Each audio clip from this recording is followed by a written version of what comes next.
All right, here we go. Brand new Flyers Daily for the 7th of, what is it, March? Yeah, March 2024. It's been a dizzying day, people, as the Flyers have conducted some business. Flyers Daily, presented by Ticketmaster. Make more memories live. Now, yesterday, I went to Flyers Skate Zone, taped my weekly segment with Flyers head coach John Tortorella early in the morning. It was 9:45 taping. That's early for me. And had no clue what was going to come the remainder of the day. Watch Flyers practice. Really pretty long practice, too. Pretty good length to it. Probably going to be the last practice with substantial time on the ice for the remainder of this month. And then went down to the locker room, talked to a couple guys. You'll hear from Travis Konecny, who's returning to the lineup tonight in just a moment. And then as we departed and drove home, starting to see some things, some embers being stoked about trade deadline and teams getting ahead of trade deadline. And we get the notification of the following. First shoe to drop, that the Philadelphia Flyers made a trade, and they traded Shawn Walker, defenseman Shawn Walker, and a 5th-round selection in the 2026 NHL draft to Colorado for their first-round selection in the 2025 NHL draft. So not this draft coming up, the one after. And center Ryan Johansson in exchange again for Shawn Walker and a 5th-round selection in the NHL draft. So Danny Briere is parlayed once again off of the Ivan Provorov deal, another first-round pick. So he has 2 first-round picks this year, Florida and the Flyers, 2 first-round picks next year, Colorado and the Flyers. It is protected if it ends up being a top 10 pick, the Colorado one. It'll then go to 2026. But unless a bolt of lightning comes down from the sky, Colorado will not be picking in the top 10 in 2025, unless Patrick Waugh comes in and quits again out of nowhere, and they end up drafting a Cale Makar type as a result. But anyway, you look at the situation and what the Flyers got for Shawn Walker and that 5th-round pick. Now, let's just attack the Ryan Johansson part of it right now. Ryan Johansson was a big name in the NHL. Matter of fact, he was coached by John Tortorella back in his career. And he had good things actually to say about Torts. Somebody shot me an article from his time in Columbus. He was in Columbus from 2011 as a 19-year-old all the way up through the 2014-15 season in Columbus. He had 71 points in the 14-15 season, 26 goals, 45 assists. Then he ends up in Nashville, signs that monstrous 8-year deal along the way, to which he is still under. It's an 8-year, $8 million a year deal, and he has one more year left on that deal after this one. Now, he was traded from Nashville to Colorado, and Nashville retained half of that $8 million salary for this year and next. And so you look at it, Colorado only on the hook for $4 million. That's what gets traded to the Flyers. Nashville still paying the first half, $4 million is what the Flyers have taken on, prorated for the remainder of this season, and then the $4 million salary next season. I don't know that I've ever seen a player put on waivers quicker upon acquisition, because he went on waivers right away. I suspect that he'll clear coming up today, and we'll see if I suppose will be assigned to the Lehigh Valley Phantoms. And in 63 games this season, Ryan Johansson has 13 goals, 10 assists, 23 points, a -6, and was playing, trying to see how much ice time, 13:39 a night. Last year in 55 games in Nashville, 12 goals, 16 assists, 28 points. He had a really big drop-off from the 21-22 season, where in 79 games he had 63 points, to 28 points in 55 last year, and then this year, 23 in 63 games. So Ryan Johansson probably be assigned to the Phantoms. Flyers get a little bit further cap relief on that, and we'll see what the future is of Ryan Johansson as a member of the Philadelphia Flyers. But the first-round pick is obviously the big part of the equation for the Flyers. And again, with Shawn Walker, who a lot of us looked at when that Provorov deal was made, the 3-way deal with the Kings and the Columbus Blue Jackets, that, the Flyers, Shawn Walker and Cal Peterson were kind of salary dumps. Walker would have a spot here because they needed another defenseman, even though Walker's a right shot and Provorov was a left. They could use a right shot guy, and it was kind of just going to be a 1-year thing. And It is what it is. It wasn't going to be anything to write home about. Walker did have a pretty good year prior in his career in Los Angeles with the Kings, but has been a player that kind of middle of the road and going to be entering free agency. So it wasn't a big commitment for the Flyers. And what they managed to do is up his stature in the NHL, up his value, because he comes into Philadelphia and is a perfect system fit for what they wanted to do this year. Couple that with a player playing for his next contract in the final year of a deal, and a player that would fit in the room beautifully, and with a D partner in Nick Seeler, who that he knew that if he activated or jumped into a play, got up the ice, that player would be back there to cover him. He didn't even have to look. Nick Seeler was going to cover when Shawn Walker activated up the ice. So it was a perfect, confluence of all of those things to get Walker to the value equation to yield a first-round pick. Now, Provorov was traded back on June 6th to the Columbus Blue Jackets in that 3-team deal between the Flyers, Kings, and Columbus. Flyers sent Provorov and Hayden Hodgson. They were traded first to the Kings for Cal Peterson and Shawn Walker and Helge Grans, the defensive prospect, and a second-round pick in the 2024 NHL draft. Then the Flyers also traded Kevin Connauton to the Blue Jackets for the Kings' first-round pick in the 2023 draft and a second-round pick in the 24 or 25 draft. Depends on if it conveys whether Columbus takes it or not. And then Provorov was immediately then traded to the Blue Jackets for Connauton, and Flyers end up with Shawn Walker, Helge Grans, and Cal Peterson. So what a piece of business that has turned out to be, because now that has also turned into a first-round pick. Now, the Flyers gave up a player that's really helped them this year. But as John Tortorella has said all along, Danny Briere has said all along, Keith Jones and Dan Hilferty, that we can't fall in love. We have to do what's best for this organization long term. And getting a first-round pick, taking on that salary from Ryan Johansson, can't discount that.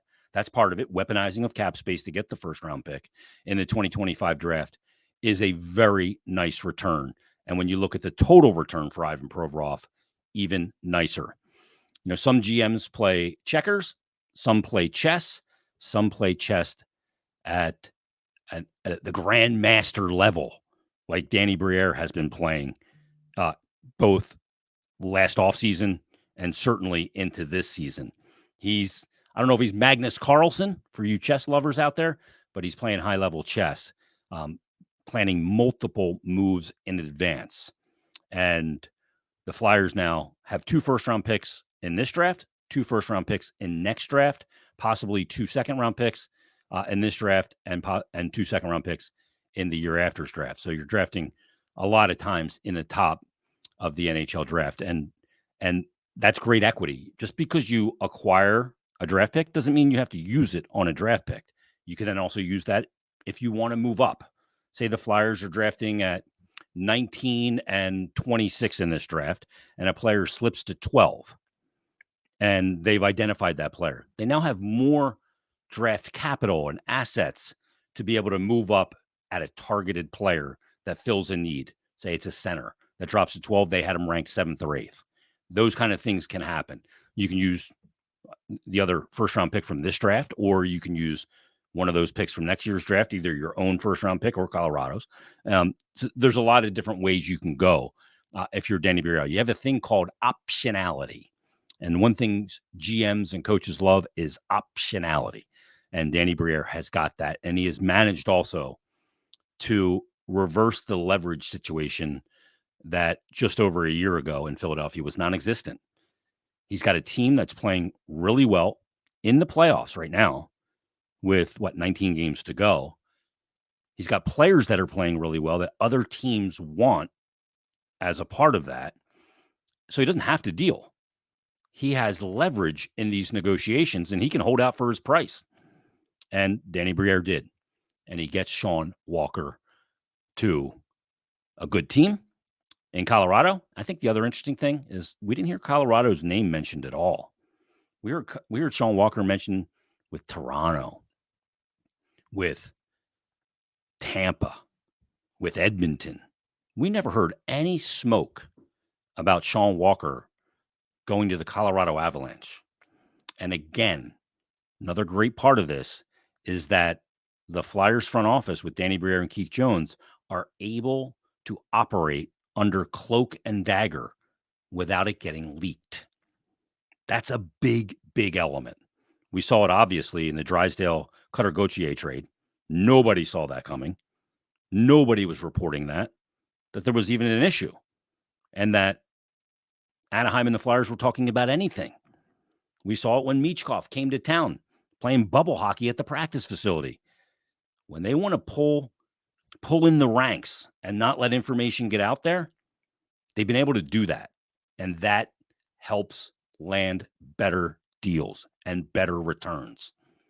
And, there was information out there from, I don't know where the source was, to different insiders. The Flyers were looking to trade or sign Shawn Walker to 4 times 4.75. And a whole faction of Flyers Twitter freaked out a month ago. They went bananas about it. You said you were rebuilding. You're going to sign that guy to that. It was just a rumor. And again, information that got out that had an agenda didn't mean it was true. And people were freaking out as if the crime happened, disavowing Danny Briere, Keith Jones, and the Flyers organization, as if it happened. But it was just a rumor. And it hasn't happened. They moved them. They got a first-round pick. Now, they didn't move everybody. They still have 2 now, pending UFAs. They have Mark Stahl and Felix Sandstrom. I think Stahl's going to stay. But the other guy was Nick Seeler. And they opted not to trade Nick Seeler. Nick Seeler, 30-year-old defenseman. He gets a 4-year deal at an average annual value of $2.7 million. Would you have rather gone 3 years? Sure. If you go on 3 years, the cap hit's probably over 3. It's probably 3.2, 3.5. Because you go 4, you spread it out. Players love term, and you get Nick Seeler locked up for 4 years. And look, if in year 4, Nick Seeler doesn't have it anymore, and he is not going to be in your top 6, or you don't want to pay 2.7, which will be paltry by that time in percentage of the cap for a 7th defenseman that you can rely on. And assuming you're a good team as well, you can buy that player out. You can move that contract and attach an incentive, a 4th-round pick, a 3rd-round pick, and move on from the contract. That'll be completely possible in year 4 of that deal. But in the meantime, you have a guy that the value of what he means to your team was not commensurate with the value you'd get by trading him. So if you were offered a 3rd-round pick for Nick Seeler, is a 3rd-round pick worth what you're giving up in Nick Seeler? And like I said all along, that even if you didn't extend Seeler, there was a line that Danny Briere's got to go, I'm not coming down from my ask to move him. We like the player. We like what he means to us. And even if I don't have a contract to extend him, I got to just say, you know what? He means too much to us right now that keeping him, and if I lose him for nothing, is worth more than a 4th-round pick. And some people go, you're insane. You'd rather lose him for nothing so you can keep him now? Yeah, for a couple of reasons. Number one, first and foremost, Danny Briere cannot be known as a sucker GM. He is just starting his general managership in the NHL. And if you just cave to a team that's trying to lowball you, then that's part of your reputation, that you'll cave. I'm never going to offer him where I would really go if I can get him to cave. So there's a line where you got to walk away, and teams got to know that's in your DNA. That's losing the battle to win the war. And then the other part of it is now you got a guy like Nick Seeler, who I think will fit beautifully when they're both healthy, alongside Jamie Drysdale. He's protection for Drysdale, who's an undersized guy. He's a security blanket for Drysdale when he activates offensively, much like Shawn Walker. Drysdale will know Nick Seeler has got him covered, and he won't have to think about it, and he can play on instinct offensively and play fast like Shawn Walker did, and like they're trying to get Jamie Drysdale to do when he does come back. So that's a huge, huge element of it. And look, the Flyers decor is not got a lot of size and bite. And Travis Sanheim's a big guy, doesn't play an overly physical game, and a game that invokes fear in the competition from a physicality standpoint. Cam York is not that guy. Jamie Drysdale obviously is not that guy. Risto is when healthy, but he's not healthy right now. And we'll see if he's, a trade option in the offseason. And you look at, a guy like Zamula, big, long player, but not overly physical. So you don't have a lot of that. You need that. That's important. That's an important element to have back there. So Nick Seeler brings that. And he's a guy that's been given nothing. Has not been given a thing in his NHL career. He has worked his rear end off for all of it. And I'm happy for him. I'm happy when guys like that get rewarded. And I think it's a good deal for Nick Seeler. And I think it's a really good deal for the Flyers and what the player means to them, both now and for a couple of years. So Nick Seeler will remain. Shawn Walker, it was fleeting, but it was magical. That's the Flyers' best D pair, Walker and Seeler. Now they're without it going down the stretch. And you're without Drysdale. I mean, your pairings right now to me look like York and Sanheim. Second pair's Seeler not available. Walker's gone. Drysdale not available to jump in there. And your second pair is probably Zamula and Stahl. And then your third pair is probably Addard and Adam Yinning. And they've got to deal with 9 teams out of the next 10 games that are as follows. Florida tonight, top points percentage team in the NHL. Tampa Bay Saturday. Then San Jose on the 12th, Tuesday. Then Toronto, Boston, Toronto, Carolina, Boston, Florida, the Rangers. 9 of their next 10 games are against really, really good teams. Some of the best in the league, best in the Eastern Conference. Every one of those teams in the Eastern Conference. Rangers, first team in the Metro. Boston, second team in the Atlantic. Toronto, right there. And obviously, Austin Matthews, Mitch Marner, Tavares, Nylander, whole thing. Boston, Pasternak, Marchand, Jeremy Swayman, McAvoy, that team. Tampa, Kucherov, Point, all of it. It is not an easy schedule. If they're going to land themselves in the playoffs, and are they in a better position today than they were yesterday before the Shawn Walker deal? No, they're not. Because now you are relying on Ronnie Addard and Adam Yinning. They've played together and have good chemistry together in the American Hockey League, but that's not playing against Austin Matthews and John Tavares. That's not playing against David Pasternak. That's not playing against Nikita Kucherov and Braden Point. That's not playing against Zibanejad, Kreider, and Panarin. Whole different ballgame. So are they in a position better than they were? Long-term, yes, because that's what the equation has been all along. But short-term right now, the road got tougher. It did. With the deal of Shawn Walker, it got tougher. There's no doubt about that. And could we see this team use a 4th-round pick or 5th-round pick to pick up a veteran goaltender that can give them 4 to maybe 6 quality starts and help their chances of making the playoffs? Yes. Now, some people will go, dude, Jason, Mert, what are you doing? Why?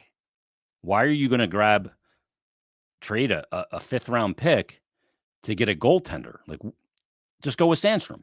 Well, if you have a better chance to make the playoffs, I think making the playoffs and getting young players a bite of the playoff apple is worth more than a 5th-round pick is. I do. I think Tyson Forster getting playoff action. Morgan Frost, Owen Tippett, Cam York, Sam Ersson. All of those players. Noah Cates getting playoff experience is worth a 5th-round pick. I'll pay, even if it's only a round. 5 games, 6 games, doesn't matter. That's worth it to me. So we'll see if they make an acquisition of supplemental goaltending or a depth forward. They're not going crazy, but we'll see if that takes place before Friday coming up at 3 o'clock for the NHL trade deadline. But I really like the business that Danny conducted. I thought it was savvy. I thought it was, again, playing chess, not checkers. And I think he made some good decisions and allocated things appropriately.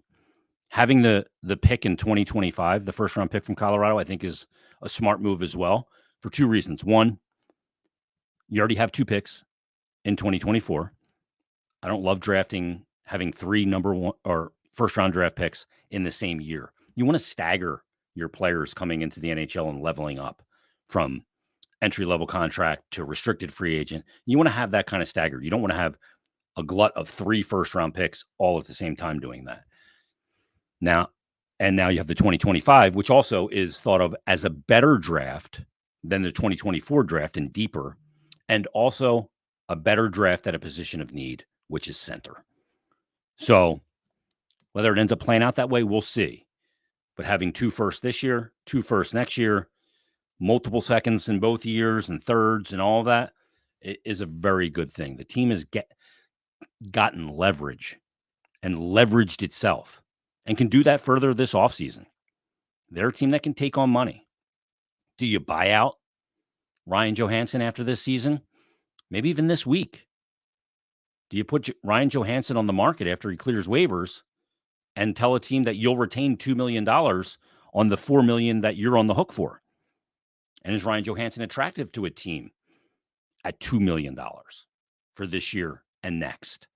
Now, that's a little bit different because you would be using up a retention slot on $2 million of Ryan Johansson this year and next.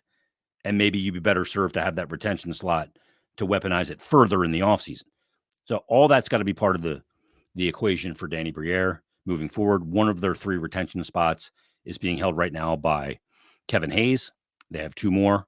Do you want to tie one of those up in $2 million for Ryan Johansson for really nominal cap relief at that point? So we'll see how it plays out. What I do know is that they moved on from a player that was very good for them this year, and his absence will hurt Shawn Walker's. And it's going to be tough with the upcoming schedule to make the playoffs without him. Doesn't mean they can't, but it's more difficult today. But it's not about this year. It's about the long term, as they've stated over and over again. Now, one thing that will help is the return of the Flyers MVP, their all-star, their best player, the one that when he jumps over the boards, the other team goes, oh, crap, he's on the ice. Travis Konecny. He was at practice yesterday once again, taking contact, looked good. I thought his burst looked good, his shooting. He said he's fighting the puck a little bit, which you'll hear from him right now. I had a chance to catch up with TK yesterday at practice about where his game is and this stretch drive of the season. So here, my conversation with Travis Konecny. Flyers practice, Flyers Daily. We're with Flyers forward Travis Konecny. How'd it feel to be back out there in a full contact and the whole thing? Yeah, it was good. I've been building towards that, working towards it, and trying to get there. So, it felt good today. Rust happens really fast for NHL players because the game is so refined. Where did you feel like the hands were? I just said to Lixell here that I felt a little bit rusty. Timing-wise? No, just when you try to make a quick move, you might lose the puck a little bit, bobble it, but it'll come back. Getting ready for this trip, going to Florida. You got Florida and Tampa, deadline coming up, and a lot of variables at this time of year. How important is it to just block out all the noise? Yeah, I think we'll have a better understanding, the 9th of kind of how things look, and, all we can do is think the same way. Everybody in this room, no matter who's in here, we believe that we should be where we are for a reason, and whoever's in the locker room moving forward with the team is going to be on the same page, and we're working towards the same goal as getting in. How grueling was it for you being out, watching the team go? You've had such a good year, TK, and to not be able to get out there, I'm sure was hard for you. Yeah, it was difficult, especially some of those games. Those tight games when you feel that playoff vibe. I was chomping at the bit up there, wanting to get back, but we'll just see when I get back in there. You got to be sensible though too. Meeting the moment and what's going on. You guys down the stretch here in really tight games. You want to rise to the occasion, but you also don't want to take yourself out of what you've been doing all year. Yeah. How do you balance it? Yeah, I just think that personally, I think you just don't change anything. You think, at the start of the year, treat it like that. Treat it that, we believed who we were. We believed what we were capable of, and we were playing so good, just playing for one another, blocking shots. The excitement of the start of the year. And I think we just kind of get back to that mentality where points don't matter. Nothing matters but the team points. Individual points are out the window at this point. It's your teammates blocking shots, back check, whatever you got to do. And because at this point in the year, we've all talked about it. If you let your teammate down, then, your chances of making it, you're going to put that on your own shoulders. So no one wants to do that. Last thing, this group has earned this. You're in this spot, and nothing was given to you guys. This is all earned, and that makes it even more rewarding in a lot of ways, doesn't it? Yeah, like I said, we have a lot of work to do. We've earned to be in the position we're in. We haven't accomplished squat yet, so we just got to keep working, keep believing in one another, and, do whatever we got to do to get it done. TK, thanks. Thank you. Thanks to TK for taking the time yesterday after practice in advance of their flight to Florida, where they'll take on the Florida Panthers tonight. Keep your ear to the ground. We'll see if more action takes place both for the Flyers, the teams chasing the Flyers, and around the NHL, and we'll do that coming up tomorrow. We'll also recap Flyers-Panthers. So join us then on a brand new Flyers Daily.